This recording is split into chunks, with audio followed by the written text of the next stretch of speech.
شرک ہم وسیلے کی اس قسم کو کہتے ہیں یا علی مدد، یا رسول اللہ مدد، یا غوث اعظم مدد. اس کو ہم حرام ناجائز اس لیے کہتے ہیں. سورۃ زمر کی آیت نمبر 3 ہے.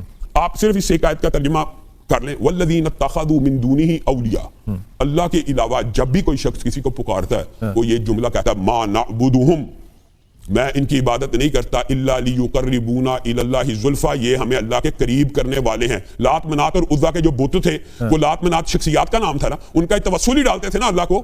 یہاں پہ غلط فہمی کو نہیں مانتا، توسل ذات کے کہ میں یہ کہوں، میں آپ سے کہوں کہ آپ دیں مجھے، یہ کہہ رہے ہیں. میں یہ کہتا ہوں کہ اے اللہ نیکیوں تو انہیں کی تھی، اے اللہ نیکیاں اس نے کیا، اس کے واسطے مجھے معاف کر دے، اس کے صدقے مجھے معاف کر دے، اس کی نیکیوں کے صدقے میں، اس کے صدقے مجھے معاف کرنا. یہ کہتے ہیں لوگ رسول اللہ کے صدقے میں معاف کر دو، رسول اللہ کے صدقے معاف کرو. اصل میں یہ ذات کا توسل ہوتا ہے. السلام علیکم. اہل حدیث عالم نے 2 بریلوی مولویوں کو دھو ڈالا اور دن میں تارے دکھا دیے. وسیلے کے موضوع پر جب بحث ہوئی تو بحث لڑائی میں بدل گئی اور آخر پروگرام کو روکنا پڑا. اب سب سے پہلے یہ ویڈیو دیکھ لیں. شرک ہم وسیلے کی اس قسم کو کہتے ہیں یا علی مدد، یا رسول اللہ مدد، یا غوث اعظم مدد. اس کو ہم حرام ناجائز اس لیے کہتے ہیں. سورۃ زمر کی آیت نمبر 3 ہے. آپ صرف اس ایک آیت کا ترجمہ کر لیں. والذین اتخذوا من دونہ اولیاء، اللہ کے علاوہ جب بھی کوئی شخص کسی کو پکارتا ہے وہ یہ جملہ کہتا ہے ما نعبدہم، میں ان کی عبادت نہیں کرتا الا لیقربونا الی اللہ زلفی، یہ ہمیں اللہ کے قریب کرنے والے ہیں. لات منات اور عزا کے جو بت تھے وہ لات منات شخصیات کا نام تھا نا، ان کا توسل ہی ڈالتے تھے نا اللہ کو.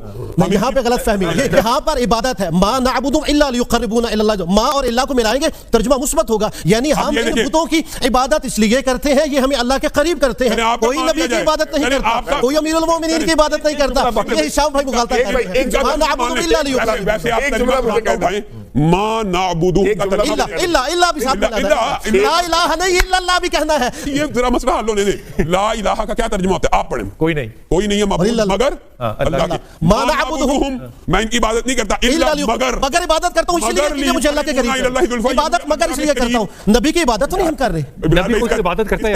اس کا ترجمہ پڑھ. میں عرض کرتا ہوں اس میں یہ جو بات شام بھائی کر رہے ہیں نا بتوں کے بارے میں، یہ آیات موجود ہیں، اس میں کوئی شک نہیں.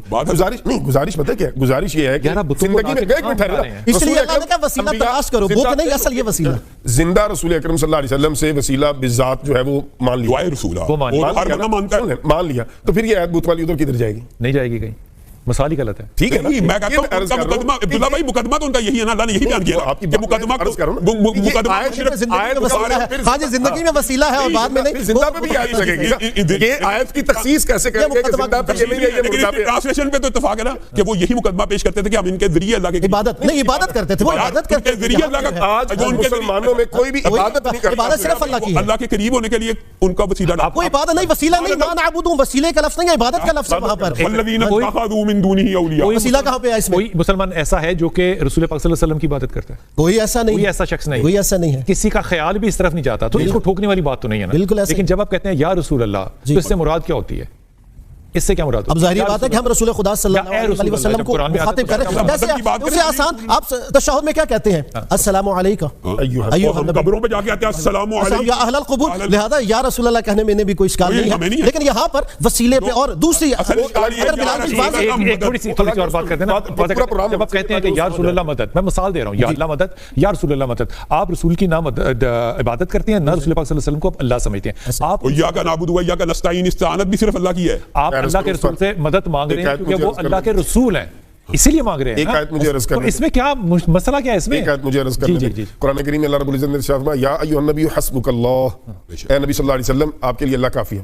ومن اتبعک من المؤمنین، اور آپ کے لیے وہ بھی کافی ہیں جو ایمان والے ہیں. یعنی ایمان والوں کے ذریعے مدد اللہ فرما رہا ہے، لیکن ایمان والوں کے ذریعے فرما رہا ہے. یار یہ ایمان والوں کے ذریعے رسول آپ اس بات کو کنفیوز کر رہے ہیں کہ ہم ایک دوسرے کی مدد نہیں کر سکتے. یہ اس کے اوپر اختلاف ہی نہیں ہے، لیکن یہ ہمارا اتفاقی استعین کی بات آپ نے فرمائی کہ قرآن کریم میں ایاک نعبد و ایاک نستعین ہے، تو اسی قرآن کریم میں یہ بھی تعاونوا علی البر والتقوی ولا تعاونوا علی الاثم والعدوان، لہذا اس کو سویپنگ طور پہ نہ ہم کہیں. میرا خیال پہلے وسیلے استمداد آپ الگ ٹاپک رکھیں، یہ الگ ٹاپک، استمداد اور استغاثہ الگ ٹاپک ہے. اور وسیلہ استعانت ایک دوسرے کی مدد کرنا ما تحت الاسباب اور ما فوق الاسباب میں فرق نہیں ہے. یہ کس نے تقسیم کی ہے؟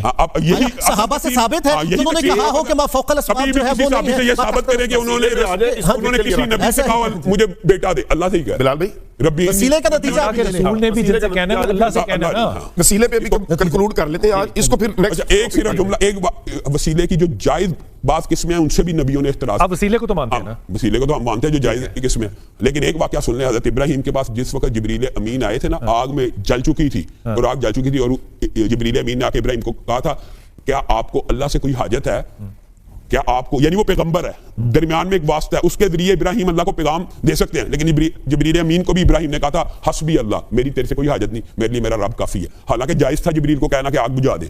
تو یہ ایمان کی جو کیفیت ہونی چاہیے، ذات کا جو توسل ہے نا، ذات کا توسل، اس کا میں تو آپ کو ایک احتیاطی بات کر رہا ہوں کہ نبی اور پیغمبر کا استقامت اس لیول کی، اللہ میرے حالات کو بہتر، وہ جبریل کو بھی درمیان سے نکال رہے ہیں. تو ہمیں اللہ کے ساتھ براہ راست ایک بات انکار نہیں ہے، ڈائریکٹ تو انکار ہے. ایک بات کو واضح، یہ بات میں یہ کہتا ہوں اللہ سے براہ راست مانگنے میں کیا امر مانے ہیں، کوئی اور وسیلے میں کیا مانے ہیں، وسیلہ بھی تو ثابت ہے. تو یہ کہتا ہے کیا امر مانے ہیں، مثال دے رہا ہوں میں آپ کو بتاتا ہوں. لیکن حکم خدا بھی تو ہے نا، بلو انہم ظلموا انفسهم یہاں پہ بھی کیا کہا ہے، وسیلہ کون سا جس کو تلاش کرنا ہے؟ یہ بتائیں. یہ قرآن کی آیت انہوں نے پڑھی ہے، اس آیت کی ٹرانسلیشن ہے رسول اللہ سے جا کے دعائے مغفرت کرواؤ. آپ بتائیں بلال بھائی، دعائے مغفرت کرواؤ. آپ دعائے رسول کا آپ یہ فرما رہے ہیں ظاہری آیات مبارکہ میں قابل عمل تھی، اب نہیں ہے. مجھے ایک بات بتائیں، قرآن کا یہ حکم اب نہیں ہے. جب رسول اللہ نے دعائے مغفرت، نہیں یہ حکم اب ہے کہ نہیں؟ رسول اللہ کے پاس جا کے مغفرت کی دعا اب نہیں ہے. نہیں ہے رسول اللہ قرآن کا حکم نہیں، رسول اللہ سے دعائے مغفرت کروانا. تو ناسخ کیا ہے؟ ناسخ کیا ہے؟ وہ حدیث ہے، روایت. رسول اللہ صلی اللہ علیہ وسلم کی قرآن کی آیت کا ترجمہ پڑھ لینا، جو بھی سارے سامعین دیکھ لیں. وہاں پہ اللہ تعالیٰ کہہ رہا ہے کہ میرے سے بھی مغفرت طلب کرو، جا کے رسول سے مغفرت طلب نہ کرو، رسول اللہ سے کہو کہ وہ بھی تمہارے لیے مغفرت طلب کرے. اس کے اوپر کیا وسیلہ تو بنا لیا نا.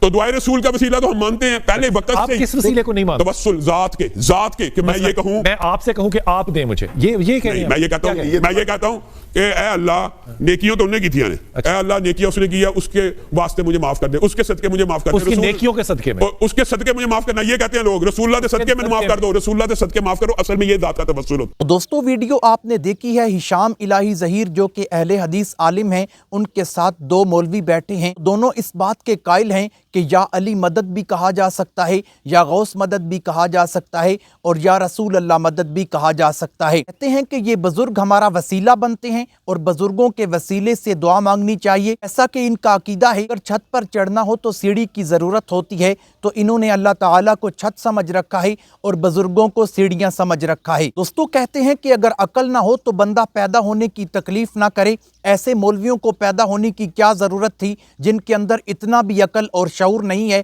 کہ قرآن مقدس کا مطالعہ کیا جائے اور ان آیات پر غور کیا جائے. اس میں کسی نبی نے اپنے سے پہلے آنے والے کسی نبی کا یا کسی بزرگ کا وسیلہ دے کر اللہ سے دعا نہیں مانگی. اس نبی نے بھی دعا مانگی ہے، ڈائریکٹ اللہ تعالیٰ سے ہی مانگی ہے. لیکن یہ کہتے ہیں کہ اللہ تعالیٰ تب تک قبول نہیں کرتا جب تک بزرگوں کا وسیلہ نہ ڈالا جائے اور بزرگوں کے وسیلے سے دعا نہ کی جائے، اس وقت تک دعا قبول نہیں ہوتی. حالانکہ یہ اللہ کے قرآن کے مخالف عقیدہ ہے. اللہ کا قرآن کہتا ہے اذا سألک عبادی عنی فانی قریب، کہ اے نبی جب آپ سے میرے بارے میں سوال کیا جاتا ہے تو کہہ دیں میں قریب ہوں. اجیب دعوت الداعی اذا دعان، میں ہر پکارنے والے کی پکار سنتا ہوں. وہاں پر کسی بزرگ کے کوئی وسیلے کی کوئی ضرورت نہیں ہے اور نہ ہی وہاں پر کوئی ایسا ذکر آتا ہے. ایسے مولوی صاحبان ٹی وی شو پر بیٹھ کر عوام کو گمراہ کر رہے ہیں، لوگوں کے عقائد و نظریات تباہ کر رہے ہیں. امید کرتا ہوں مسئلہ واضح ہو چکا ہوگا، آپ کو بات کی مکمل سمجھ آ گئی ہوگی. اللہ تعالیٰ سب کو قرآن و سنت کے مطابق زندگی گزارنے کی توفیق عطا فرمائے. امید کرتا ہوں آج کی ویڈیو آپ کو اچھی لگی ہوگی. اگر اچھی لگی ہے ویڈیو کو لائک کریں، شیئر کریں، چینل کو سبسکرائب کریں.